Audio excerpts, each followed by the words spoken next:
Prize webcast. This is our first episode of the Code Enforcement Network. This is a national code enforcement network with myself and Cecilia Sevilla. Cecilia Sevilla is on a quick appointment, but she will be joining us pretty soon. And today's guest is we have Mr. Alvaro Nunez coming in from the city of Santa Ana. Thank you for joining, Alvaro. How you doing? Thank you, Pete. Thank you for inviting me. Doing great. Awesome. And both Alvaro and I are members of the code enforcement chapter of Orange County, the code enforcement chapter, which is a ICC chapter dedicated for the advancement of code enforcement through the ICC chapter network.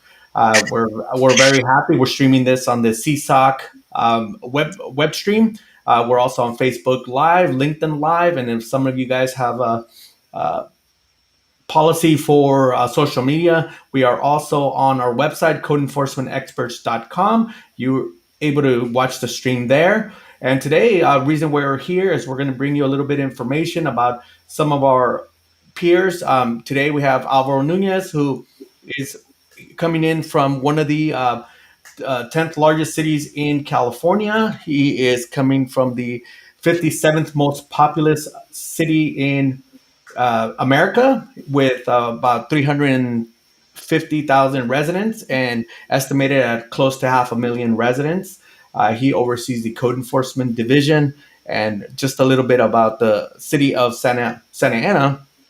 They're the fourth most dense city in America, and they are also four-fifth Latino. So they have a lot of work to do in Santa Ana. Growing up, I always when I first got into code enforcement, he was one of the people that I really admired because he runs such a big group and such a tight knit group, and they do everything. This is a one stop shop type of operation in the city of Santa Ana. And with that, we're going to turn it over to Alvaro. Alvaro, can you tell us a little bit about yourself, who you are, and then we'll go from there. Again, I'm the code enforcement manager here with the city of Santa Ana. We are under the planning and building agency. I answer directly to the executive director, who then answers directly to the city manager. Like you said, we offer a full service code enforcement program here. We deal from in the residential component from single family dwellings to multi units, from the quality of life concerns regarding outside storage, inoperable vehicles, landscape type of maintenance, all the way to substandard conditions, it reaches hazardous aspects, all the way into issuing notice and orders. Same thing with the business community. We deal from commercial to industrial, right? From the benign violations, to the more egregious aspects. In fact, here in the city, we recently, probably in the last 3, 4, maybe 5 years, for those that don't know, California is one of those cities, one of those states that allow legal cannabis. Our city is in the forefront here in Orange County, if not the state, regarding the cannabis industry.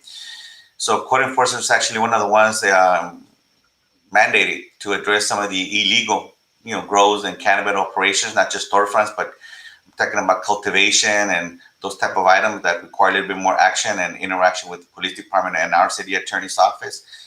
At the same time, we're the main regulatory component for those that are wishing to legalize. So we do it all, like you said. We're one of the ones that actually have a very, very comprehensive program with all the tools available to code enforcement, from the initial letter of warning notice to a notice of violation, notice and order, all the way to inspection warrants. And, maybe 10 years ago, maybe 12, maybe a little bit longer, we adopted the IPMC.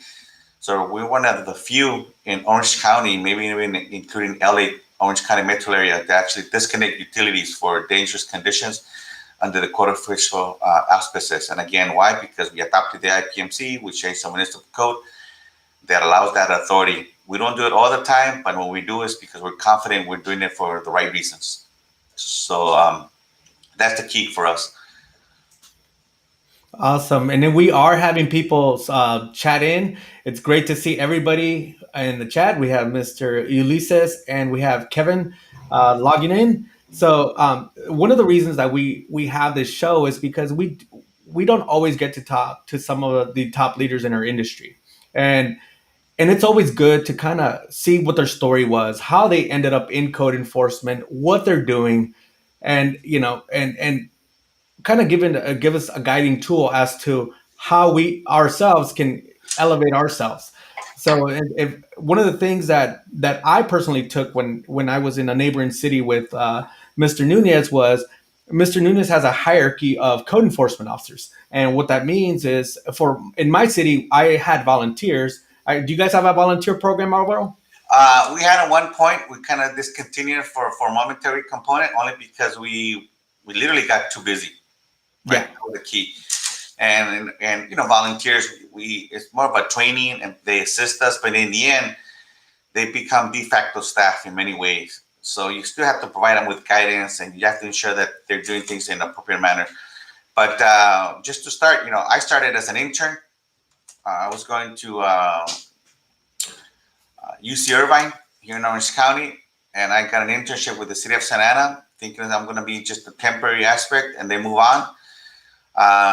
I was assigned to do administrative analysis regarding citations back in the day, where we were one of the first cities in the state to actually implement the administrative citation practice.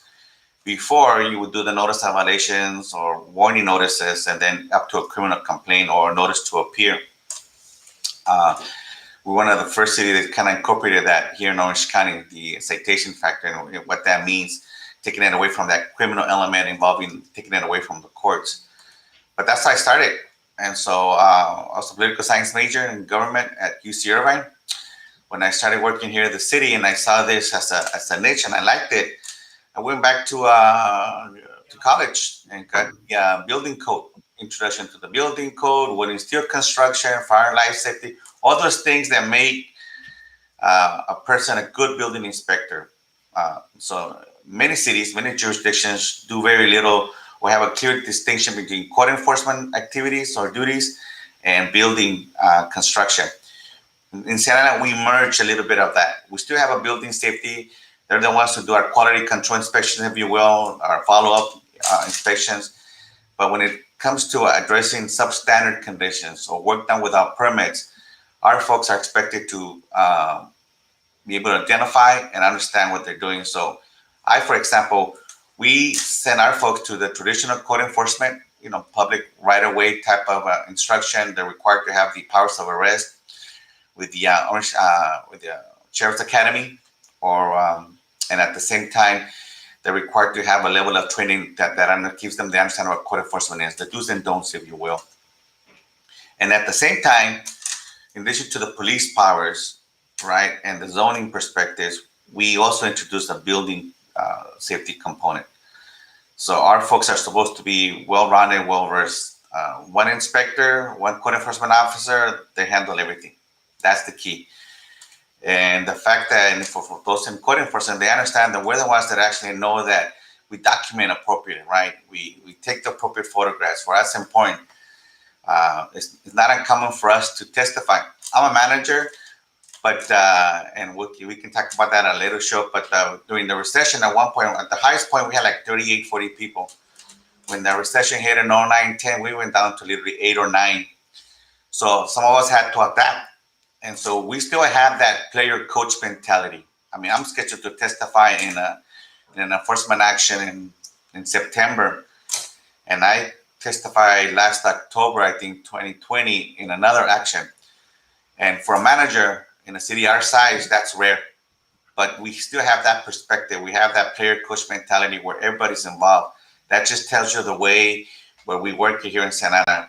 We like to say we're the best with less, right? and I say like that, best with less, not in an understanding that all cities, not just Santa Ana, many cities have resource concerns. But it's how we approach it. And when I say the best with less, is that our intention is exactly that, to do our job the most effective, efficient manner, right? Me as a manager, I hate the do-overs, right? When you see a file that's too thick, right, you expect to see redundancy. When you do a do-over, you're not being efficient. And so that means when I say the best with less, that means we do it right the first time and do it correctly. So we don't have to have redundancy. So we don't have to do the do-overs. And when you have resources, that's even more of an issue of how not to make those type of mistakes, right? And again, this is the whole player coach mentality. It's not that we don't know how to budget. As managers and directors know, we have to administer the budget.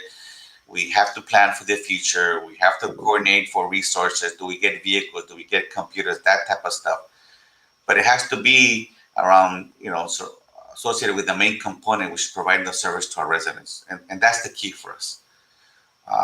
You talk about density. It's one of the fourth densest cities in the United States. 52 of our residents, 52% of our residents are considered to be in rental properties. So for that, that's a big component of our program. We have a proactive rental enforcement aspects. I have at least a third of my team, not just responding to complaints, but being proactive in responding to rental properties to ensure they maintain the minimum standards. And we even have a Gold Seal program where folks pay into the program, but if they maintain a program way above the minimum standards, they get to be exempted. So that's an attraction, but it also shows that we place value in that type of housing and priorities in our system. And that's the key. I think 80% of our housing stock was built prior to 1979. When you have that understanding, that's how you program. You understand where your team is supposed to be, right? And so as code enforcement has evolved in the last, forget the last 20 years, let's say the last 10 years, you see that change, right? You see that change where cannabis is no longer just, in the good old days, 10, 15 years ago, what we're doing with cannabis, for example, illegal growth with the police department, you would have the federal government be involved. That's no longer the case in California. Not that they're not involved as a police aspect, but when it becomes more of a regulatory component, a land use, then becomes a code enforcement action. You still have those thresholds though, right? The minimum mandatory prima facie, how to approach, because you have to prepare that this is a business with a lot of money. So which means attorneys get involved. So one of the best ways where we become more efficient is making sure we do the job correctly from the beginning, so that there is a legal challenge, you're successful. Or even better, right? There's no legal challenge. People like to say, I testified in court, I did this, I did that. Many ways, when you go to court, it's because something wasn't as strong and overwhelming that the person bringing the legal challenge feels compelled to, I can win. Right? Now, sometimes, and let's be honest, you still have that crazy factor, right? That Elvis factor, we're just going to fight it no matter what. And that's okay, and it happens. But for us, we have to understand that. And we have the tenure, we have the experience, so we appreciate that. And we can really put in that type of a parameter so that we understand what we're doing from the beginning. That's the key. So, Alvaro, I see that you were one of the first cities that actually required some of your folks to be certified, both either through the state of California, through the association, or through through ICC with the International Property Maintenance Codes, a building inspector, or IPMC or housing inspector certifications. And one of the things that, taking it a little bit backwards, when I looked at your city, and what I found to be very, very innovative was that you do have a ranking system. You have code technicians, you had code, you have code officers, you have senior codes, which there's a level of expertise and expectation that you have from your officers. So Right. can you kind of explain a little bit what a code enforcement technician is, and what one would have to do to kind of segue into that versus a code officer and a code supervisor, and then you have a manager and a principal. I mean, there's so many tiers. And one thing, and I'll tell you guys a quick funny story. When I first started having managerial conversations with Alvaro, has one of the, he gets to pick from the best out in our code industry. He picks people from, this city and that city. They apply because everybody wants to be well-rounded and goes to Santa Ana. This is, when I first started, there was 5 cities that everybody wanted to go to. That was the city of Long Beach, California, Santa Ana, California, Santa Monica, California, Pasadena, and Ontario. And as of those today, Santa Ana still stood the test of time through different, the leadership's been consistent, but the evolution of code has just exploded in Santa Ana. And the one thing that Alvaro told me, he goes, at that time I was in the city of Montebello. We were probably a very, if you talk about a slim budget, that was a slim budget. And I talked to, how do you get these people? He goes, hey, I have a budget where I can afford the Yankees. Pete, right now you're still dealing with the Brewers. It totally clicked. It made so much sense that jurisdictions, if you want really good, really good people, cities do have to pay for that level of expertise. It's just a must. I had the benefit of being able to find the little diamonds in the rough and polish them and grow them that way organically in my cities. But and we work in different components. So back to that, Alvaro, can you tell us how how one gets to be a code technician versus a code officer and upwards? What is your expectation as a manager? So, to work with the city, and yes, you're right. We were one of the first ones to institute the minimum requirement. Many cities like to hire, and they'll put it in their flyers and the prerequisites, right? You must complete the powers of arrest within 6 months. You must have a code enforcement proficiency or certificate or certified within a year. For us, we changed that. Again, when we had the 38 folks, you allow that flexibility. When we went down to, and again, after the recession, 2009, 2010, literally to 7, 8, 9, and I say now my army of, even now, my army of 15, and I don't say it incorrectly, my army of 15, right? We know that's what we have. And we know we're 50% where we were, less than 15 where we were in 2010 and 2009 and then 09. But we get it, and we do a lot more. So from us, we elevated our perception of our program so that people that wanted to come to Santa Ana, they knew they were going to come and work. That's one. They also knew they were going to have a wide range of experience, right? We give them the opportunity, our staff, quite a bit of authority, but with that comes a little bit of accountability and responsibility. So from the onset, even for the entry level, which is a code enforcement technician, then now we change the title to code enforcement associate, right? There's an expectation. Before you apply to Santa Ana, you must have your powers of arrest. You must have a certification with the code enforcement, either with CASIO or with the local community college offering the San Diego Canyon proficiency aspects, or ACE. You must have that before you even apply to us. And that's the entry level, right? Our entry level code enforcement associates deal primarily with the quality of life type of violations, the what we like to say the outside uglies, right? That broken window type of approach. The landscape, the in-up vehicles, maybe an illegal business, that type of component.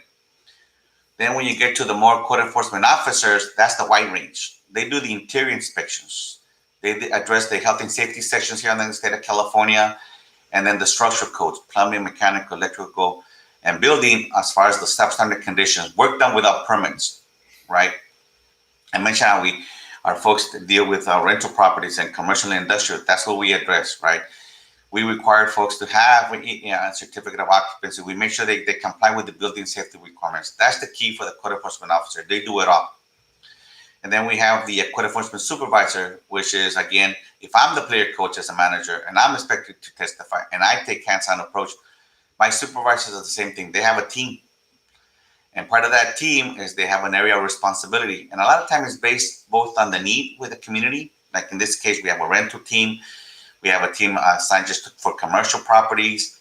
And then we have a team specifically to those kind of nuisance type of program, abatement aspect, gang houses, illegal grows cannabis, gaming, illegal gaming, or massage, prostitution. That's with associated with more police functions, maybe even organized crime. But that's how we work. And so you have a level of confidentiality, but also of understanding that you have a team that interacts directly with the city attorney's office, that we routinely go and get inspection warrants. We're not afraid to do that. It becomes almost part of the process. And you make it less, when you make it less, even though significant and important, but you make it more of a traditional type of approach. That's the key. And then, yes, you're right. We have a principal. The principal is the one that's under the manager, and that's more of an admin aspect that helps coordinate our supervisory component, right? Deals with the community more, deals with those organized structures. Some of our, whether it be the Chamber of Commerce, for example, or the South Santa Ana Merchants Association, things like that. We have that kind of coordination. And because our reputation in our city has been that we get stuff done, and I get back to that best with less. Now we oversee animal control as part of our responsibility. That wasn't the case. That was under the police department. So we're barely going into our second year of overseeing that program. And so for us, it's just making it work in such a component. So when you ask me, what does the city of Santa Ana do? Well, we deal with residential, outside ugly stuff, right? Land, zoning. We deal with commercial. We have a team for that. We deal with animal control. And then we deal with the egregious components that we partner with the city attorney's office and the police department. And for us, when we plan for that, and because nobody's that lucky, right? Let's say that out loud. Sometimes we're fortunate, but luck runs out. But if you not have the appropriate training and you don't know, then that's the key. When we adopted the IPMC and we say under the code enforcement officer or official feels that you can disconnect utilities, that's a powerful tool. And we can say it up and down the state. It's rare that a program outside of the building official, right, in code enforcement has the authority to disconnect utility. Now, we do it selectively, yes, based on what? Case by case, egregious component, dangerous components, and we interact a lot with city attorneys because why? When you disconnect utilities, when you board up a property, you have to be ensured that you still are complying with the state law and even federal law, constitutional rights, right? You literally are taking a property or the ability for a person to use their property. So for us, we know what that means. We just have to be prepared. And back to your story, that's what we say. If you want to come to the city and you want to experience all this, right? We want that attitude. We want that go-to attitude, best with less, but you got to be training. You're not going to come here. We're going to pay you to take 1 week off and go get the training. That's not that I don't pay for training. Don't misunderstand that. We send people to train all the time. But the minimum mandatory, we expect you to have the powers of arrest. We expect you to understand the do's and don'ts. We expect you not to, to understand that if you make a mistake, it's because it wasn't because we didn't expect it or because people do make a mistake, but you had the training. Same thing with code enforcement. What is code enforcement? How is that different from building safety? What does that mean when they do the zoning? What does that mean when they use the IPMC? Right? We expect that. And then, like in any other jurisdiction, then we customize to the Santa Ana way. But that's the key. We have people come from different cities, even counties, and they would say, how many notice and orders have you issued? Inspection warrants. Well, I've done 1, I've done 2. These people with 7, 8, 10 years experience. Here, and then the last 5, they can say, I've done 10, I've done 15. Right? Why? Because we know. And that's the expectation. But like you said, because we're so selective in that way, because we were so minute, I had that opportunity. I go and when I go to the conferences and I see good people and I hear good people at certain comments, they say if Pete was still a code enforcement officer and I hear good things about Pete, hey Pete, what are you doing over there? And in La La Land, come to Santa Ana, right? And so we encourage to have good pay. And at one point we used to pay for the search. That's no longer the case, and that's a discussion for a different component, with labor relations and all that.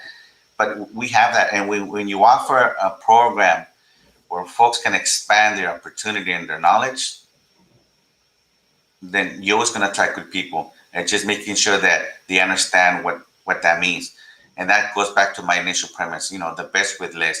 We know we're never going to be as big as we used to be, 35, 40 people. With technology, maybe you don't even have to, right? You expand your duties, that may be the case. But like I said, we do receiverships and inspection warrants and abatement actions. And then the next day we'll be doing an animal control call. And the next day we'll be doing an outside ugly complaint. We expect that well-rounded component.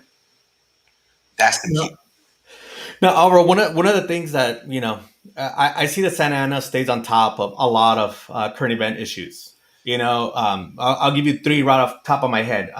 Number one was you guys now have the biggest cannabis superstore in America.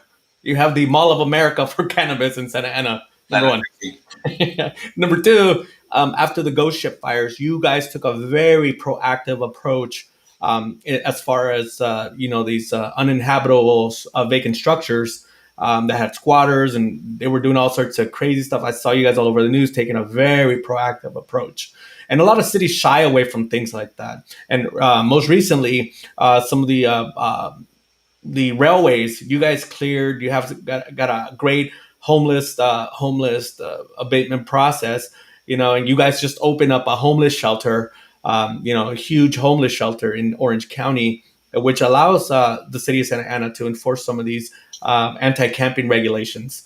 Of course, we all know that it's not illegal to be homeless, but it does cause a quality of life issue for some folks. And City Santa has to take a proactive approach.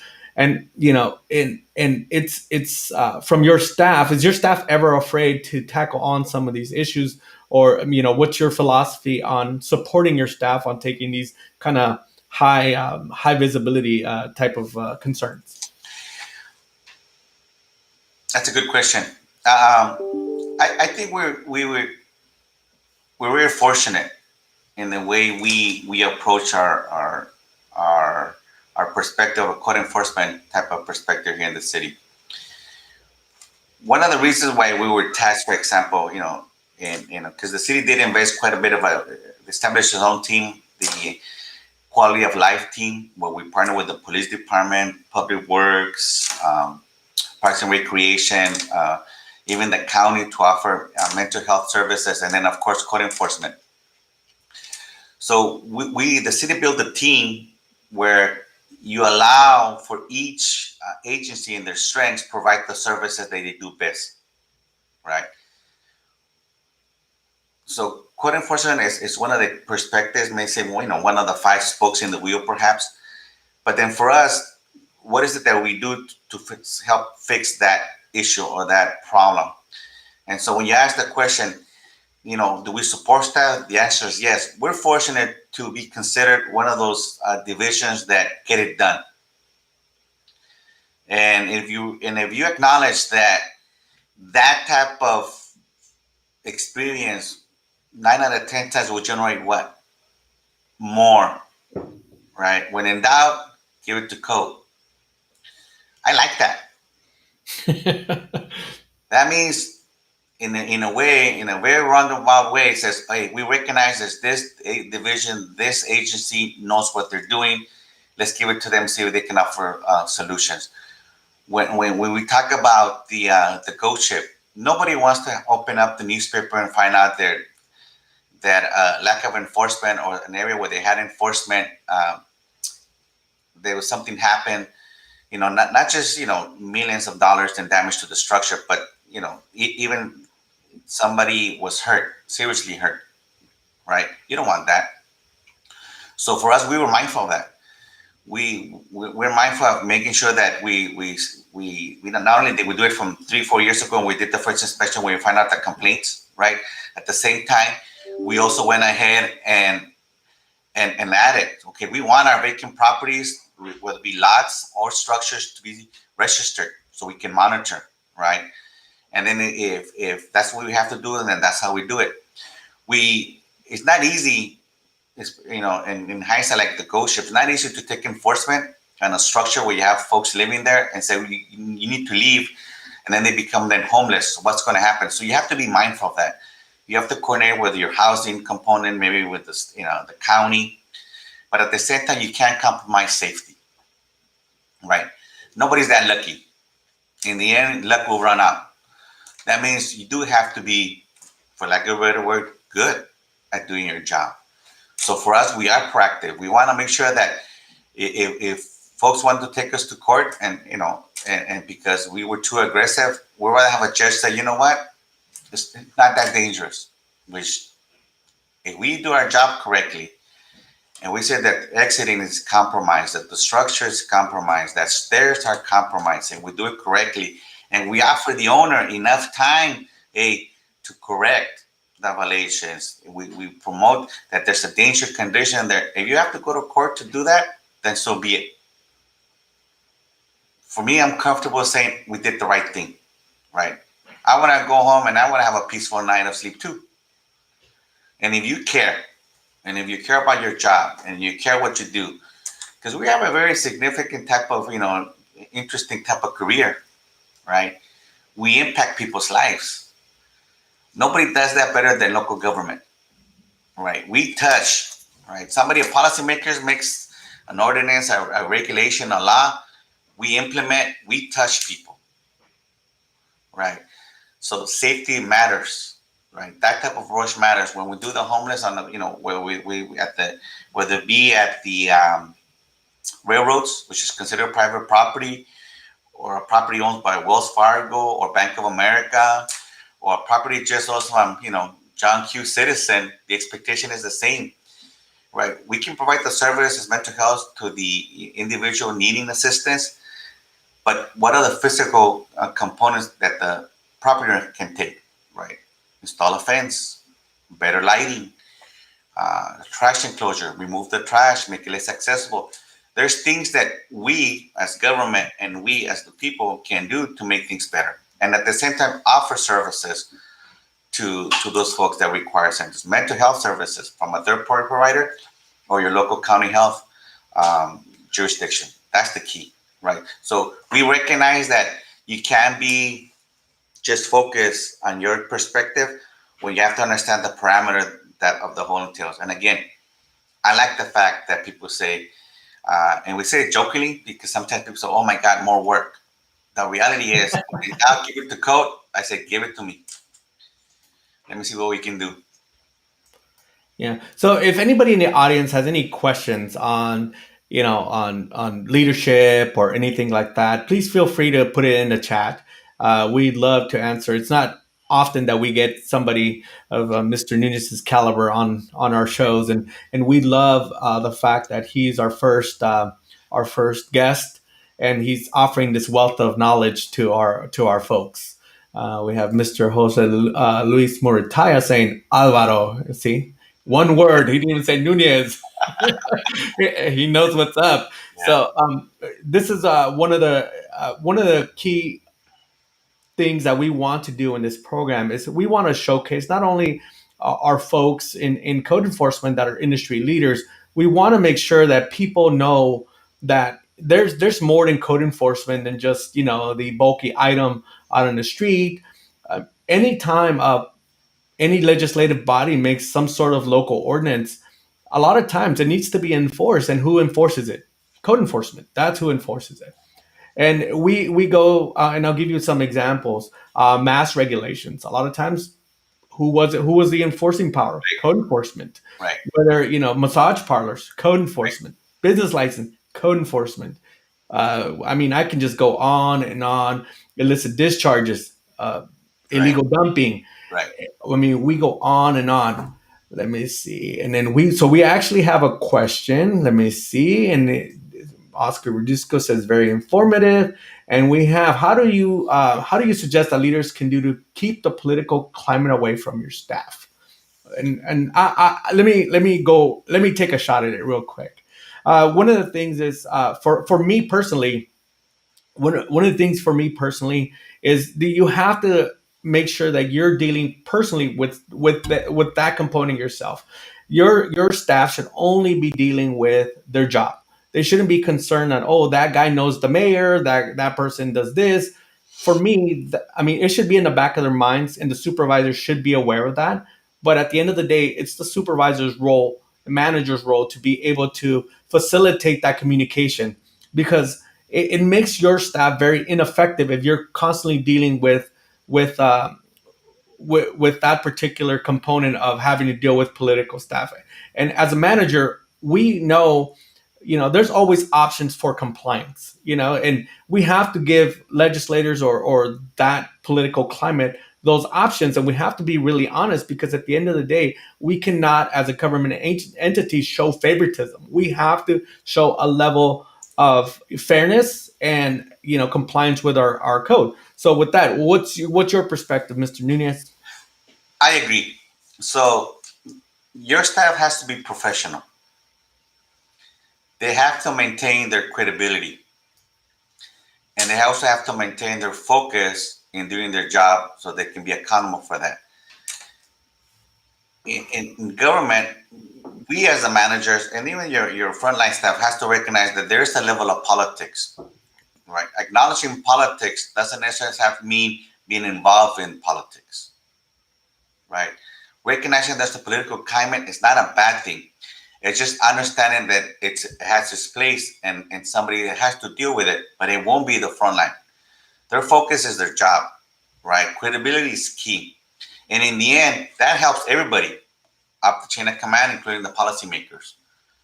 So for us, it's an educational component, right? Just like we educate people when we interact with them, right? We never say, hey, Alvaro said, get this out. It says, sir, ma'am, the code reads this way, right? This is why we're supposed to be doing this. If we're fair, if we do it correctly, and we give the appropriate time of compliance, the reasonable time to comply, and then we have to issue a motivational component, meaning a fine or take additional action, then we have to do that. The political comment sometimes ensues only because you lose credibility or there's a certain lack of communication.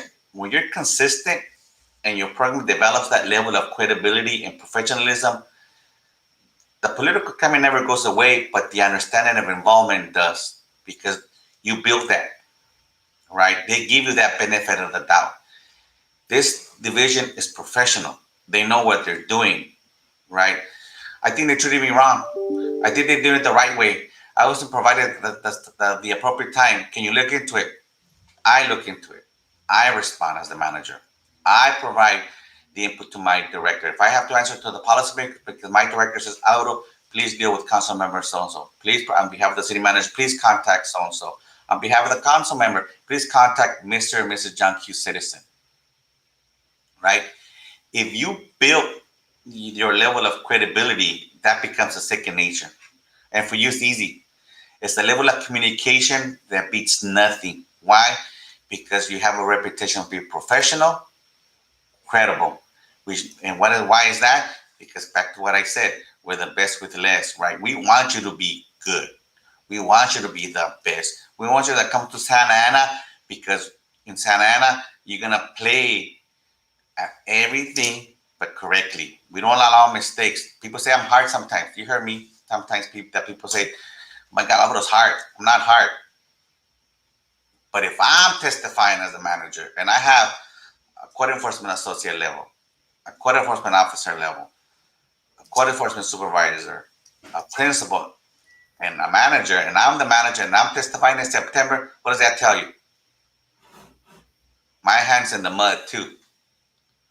And when we're all down the line have that, then that means my people understand that they're not going to be out there by themselves, whether it be in a political comment or legal aspects, right? They know they have cover. And when you build that, then there's an understanding that's just second nature. Again, acknowledging politics is not bad. It's just recognizing it's only a minor component of your professionalism and of your level of commitment to your job. That makes sense? Yeah. One of the things, Alvaro, that, when I first started in this profession, I really didn't understand that, because, one of the, and it's funny because now it totally makes sense when you get those interview questions. What if the mayor said, I know so and so, and or whatever? That's one of those interview questions you get, and it's more of an integrity and kind of see what you're going to do kind of question, Right. and it makes sense now as a manager. But when I first started, I'm like, well, if the mayor said, I'm like, I gotta, for lack of words, gotta pucker up and do what I need to do, and that's not the case. Growing, and being in one of the most political cities I think in Southern California at a certain point, I learned that level of being able to understand how politics works. You're never going to make anybody happy, but at the same time, once you, like you said, communication is key.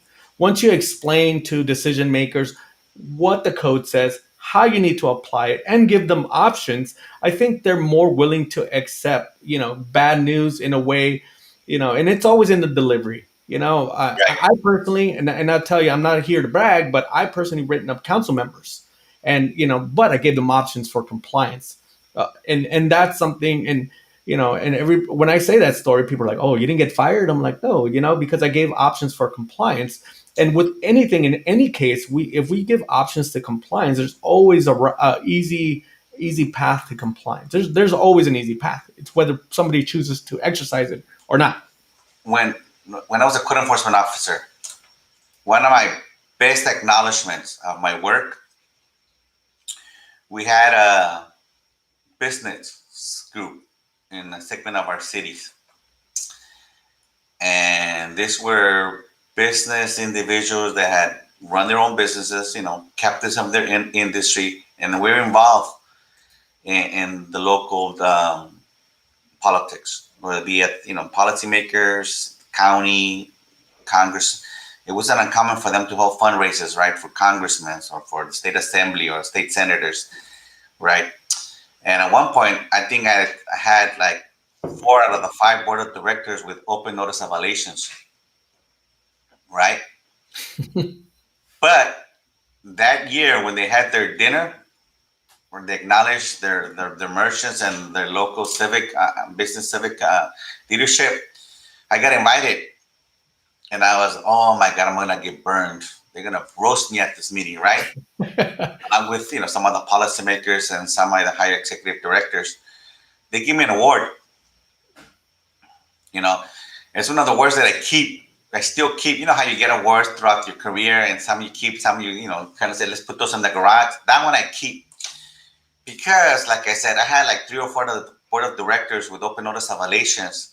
But the things they said, thank you, Alvaro, for explaining us the process. Thank you, Alvaro, for making it seem like nobody's above the law. Thank you, Alvaro, for giving us time to comply. Thank you, Alvaro, for doing your job. Right? That's what that meant. And for me, when people ask me what's the hardest, easiest things to do, that's one of the stories I bring up, right? Because it is on politics. Local government, any office in government, there's an expectation of politics because it's people get elected. They run political campaigns. There has to be an acknowledgement. When we think of politics, we always have this sense of fear, right? It shouldn't be a fear factor. It's an acknowledgement that that's part of the government, right? Political, in a political arena, that's part of it. It's recognizing that it doesn't have to be so disruptive to your profession or your organization if you acknowledge that you have your own accountability, right? Because you have parameters already established. It's how you acknowledge it. I have no qualms. I got this call. They said it's coming from the mayor, it's coming from the council members, coming from this person, a congressman. They said this, they said that. Don't worry about it. Give me the phone number. I'll call them. By the time the phone call gets to the people that's supposed to get frustrated, I already talked to Mr. Pete Roque, the assemblyman. I already talked to Mr. Pete Roque, the state senator. I already talked to Mr. Real, the mayor's brother, right? So we have an understanding. Yes, I'll take care of it. Not a problem, right? And it comes back because it's not just you saying it. Those folks that made the call because they felt that the code enforcement officer or the interaction was negative, they'll say, yes, Mr. Nunez called me. Sometimes they say, I didn't like what he said, but I understand now. And he gave me 1 more week, 2 more weeks, right? Because like I said, we offer options. And our folks need to know that. They need to understand, look, not every interaction has to be negative. So we have to promote that. And sometimes people have a bad day. We're not going to say no. It's not easy to say, hey, take that out, right? What's the famous stories we say in code enforcement? When you knock, 9 out of 10 times, you're going to cost people money, right? It may not be a fine, but I have to plant grass, money. I have to water more, money. I have to take the car, money. I have to guard the tow truck, money, right? I have to paint, money. So we have to understand what that means when we interact with folks, people with respect, but there's the reason why we do what we do, right? We want to make sure that our neighborhoods look nice, that our business corridors look nice. That's not a bad thing. Yeah, and you know what? At the end of the day, if you're doing the job right, a lot of the residents will thank you for helping them out. And to that goes to any code officer that does the job and does it well. Not being frustrated, but you know the process of helping somebody help themselves, it's just a beautiful process. And as code enforcement officers, we need to, I mean, like, that level of becoming second nature that you said, it's a level of emotional intelligence that we acquire doing this job, dealing with different sorts of people, from your lower income to your more affluent people. And Right. there's a way to be able to communicate on those different levels. And you know and it's beautiful. But Alvaro, I thank you for coming on the show today. On behalf of the Code Enforcement Chapter of Orange County, we really appreciate it. On behalf of the American Association of Code Enforcement, and I really appreciate it. This channel was made for folks that really want to get an insight on industry leaders, on processes. We're going to have different folks. We're going to be streaming every Tuesday, 9 a.m. And I really am honored for you to be our first guest. I couldn't have chosen somebody better and somebody awesome like you. I did admire you coming into the code enforcement field, and I learned a lot from you, and I stole some stuff from you too. So, Well, yeah, that's the key, and right, plagiarism is bad in college, and governments call best practices, right? And so that's it, right? So we know. No, I appreciate this. I think this is a good forum, Pete, to have this type of interactions. One last thing, if I may, uh, I think being involved is key also, right? Enhancing your profession is key. Uh, I have the ICC certification with IPMC and in zoning, and in that sense, I also became, with ACE, the Code Enforcement Officer certification, and the Code Enforcement Administrator on purpose, right? Not to mention that we, like you and I, we both serve on the California Code Enforcement Association Board of Directors at least 2 terms, and we still maintain that certification. Now, why do we do that? Because so that people understand that as we elevate the profession with our actions, it's also with our training and technology, right? I say we're one of the few, if not the only, code enforcement division in Orange County that actually disconnects and red text under the code enforcement official, not just because of the zoning codes, I mean, the municipal code allows you, but because of the training we have with IPMC, right? And so that's the key. When we interact, like in this forum with ICC, it's because we're trying to expand our perspective into a field that's traditionally just an engineering or building safety component, right? That's the key. And so credibility counts, right? Participation counts, communication counts. And I keep saying the best with less because that's our mantra here in the city of Santa Ana, but that's the operational component. You still want to strive to be a good asset to your community, right? I don't say it with mild comments when I say, hey, when in doubt, give it to code. Yes, I like tackling new stuff. I want everybody to say, we fix that. We help with that, right? We take the swing. and having different folks and learning different perspectives. I mean, every city's different. Being here at my current position at Four Leaf, I have the ability to be able to touch different areas and learn a lot from different folks and be able to implement some of the things that we have going on. One thing that we didn't touch a component on, which I have to do a shameless plug for the July 29th training for officer safety, where with the Standards and Codes Academy, we're really focused on preventative measures versus like when we're there. What are we going to do? Whether we're going to bring out a baton or something like that. What we want to do is, we want to prepare folks and have that awareness as far as dealing with folks with mental disabilities, dealing with animal issues. You guys now handle animal control, and it's important to know that there's dangers of animals out there. And then the third one is the human trafficking aspect, where dealing with what you said earlier with some of these cartels or organized crimes. I've personally addressed some illegal dog gambling operations. You deal with those things. With human trafficking, you might see it at a restaurant. You might see it, doing a business license inspection, and you see a bunch of people locked up in a room. It's not as egregious as Training Day, but you see something. Not Training Day, but End of Watch. There's a scene where they stumble upon a human trafficking. That stuff exists. It's real, Yes. and I've gone to a massage parlor to do an inspection, and I had a boatload of women just run out the back door, hop fences, and I was like, "Wow, that is odd." I mean, I wasn't expecting that, but it's something, and learning how to be aware and how to talk to your local law enforcement about this. And then another thing that we didn't talk about is the relationships that we need to have with our law enforcement Right. officials, and the relationships with public works and the finance department, because code enforcement, we touch every single component of every government. And I can't think of one that we don't touch. Even IT, we touch. Right. Say, hey, IT, I need you to develop something so we can track this or we can do this. So end of the day, we really appreciate you being on here. Cecilia was she's our co-host, and she's not here today. She had another appointment, and as you know, as code enforcement, we always have Right. to be on the go. Right. Right. So, Right.